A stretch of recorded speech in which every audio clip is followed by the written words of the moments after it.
children, good morning. Children, today I am going to start with the poem Foreign Lands written by Robert Louis Stevenson.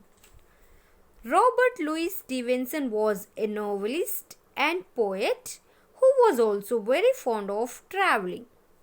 In this poem Foreign Lands, the poet talks about the dream of a little child. This poem is divided into 5 stanzas, comprising 4 lines each. Before we start, have you ever climbed a tree? If you climbed a tree or a tall building or a mountain, you will be able to see many more things that you can't see when you are on the ground. So, this poem is the experience that the poet shares with us. So, let me begin with stanza 1, which goes like this.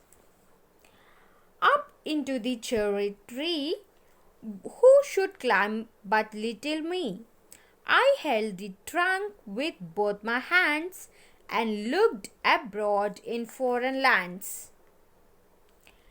In this stanza, we get to see that the poet is talking about a little child climbing up a cherry tree.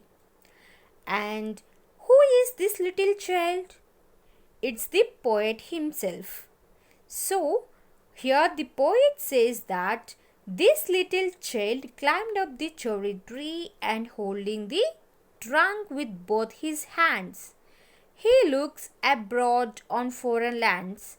So here abroad means in different directions. Okay. Now what does he see on the foreign lands? For that we have to read stanza 2. I saw the next door garden lie, adorned with flowers before my eye, and many pleasant places more that I had never seen before. In this stanza, we get to know about the things the child sees. He sees the garden in the next door, which is full of beautiful flowers. Adorned here means decorated. Along with the garden, the poet is able to see the pleasant places that he had never got a chance to see. What places is he talking about? Well, for that we will have to read stanza 3. I saw the dimpling river pass and be the sky's blue looking glass. The dusty roads go up and down with people trampling with people tramping into town. So, here he see the dimpling river passing by. What do you mean by dimpling river? As the water flows, it appears as if the surface of the river have dimples. Just like this, and in the same time he compared the river with the sky's blue looking glass. It means mirror. Here blue looking glass means mirror. So, it seems that the river is the mirror of the sky. You can see here that how the sky looks at its reflection in the river flowing beneath it. He also happens to see roads on which the people are going into the towns tramping. Tramping means walking on foot. Now what do you have in the 4th stanza? Let's read it. If I could find a higher tree, farther and farther I should see, to where the grown-up river slips into the sea among the ships.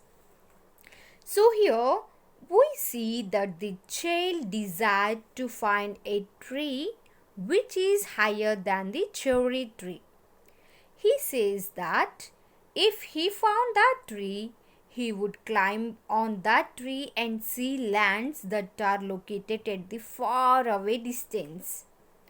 he would be able to see the nature river entering into the sea when ships are floating. Now let's read the last stanza.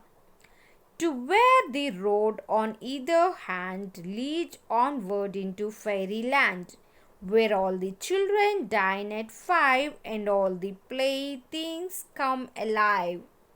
Here, the child also desires to see the roads leading into the fairyland. When the children have their dinner at 5 and all their playthings means the toys would become alive. This last stanza throws light on the wild imagination of the child. So this is all about the poem Foreign Lands written by Robert Louis Stevenson. So once go through the today's video, children, and if you have any doubts you can ask me, okay? Bye children, thank you.